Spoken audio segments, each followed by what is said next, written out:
भारत सरकार द्वारा finance act 2026 जो कि इनकम टैक्स एक्ट 2025 का हिस्सा है को इस नए कानून का मुख्य उद्देश्य टैक्स प्रणाली को सरल बनाना और मध्यम वर्ग को राहत देना है।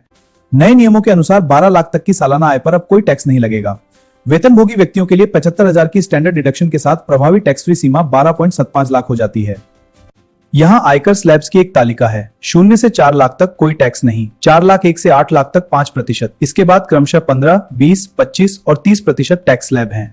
भत्तों में भारी बढ़ोतरी। महंगाई को देखते हुए बच्चों की शिक्षा और अन्य भत्तों की सीमाओं को दशकों बाद बढ़ाया गया है। सरकार की नई पहल से परिवारों को होगा सीधा लाभ। चिल्ड्रन एजुकेशन अलावेंस 100 रुपये से बढ़ाकर 3 रुपये प्रति माह कर दिया गया है।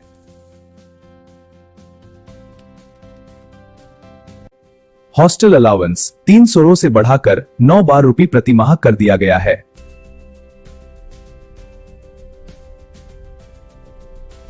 टैक्स ईयर का नया कॉन्सेप्ट।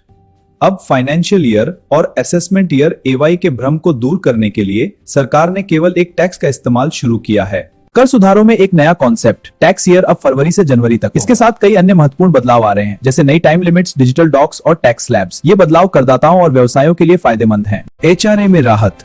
अब बेंगलुरु, पुणे, हैदराबाद और अहमदाबाद के निवासियों को भी दिल्ली, मुंबई की तरह 50% एचआरए छूट का लाभ मिलेगा। टीसीएस में सरलीकरण। विदेश यात्रा और विदेशी रेंट पर अब अलग अलग दरों के बजाय 2% का फ्लैट टीसीएस रेट लागू होगा। वरिष्ठ नागरिकों के लिए डिडक्शन सीमा 50 बार से बढ़ाकर 1 लाख कर दी गई है। इसका लाभ उठाएं और अपनी कर योग्य आय कम करें। आईटीआर फॉर्म नियमों की संख्या 500 प्लस से घटाकर 333 कर दी गई है, जिससे इनकम टैक्स रिटर्न फाइल करना और भी आसान हो जाएगा।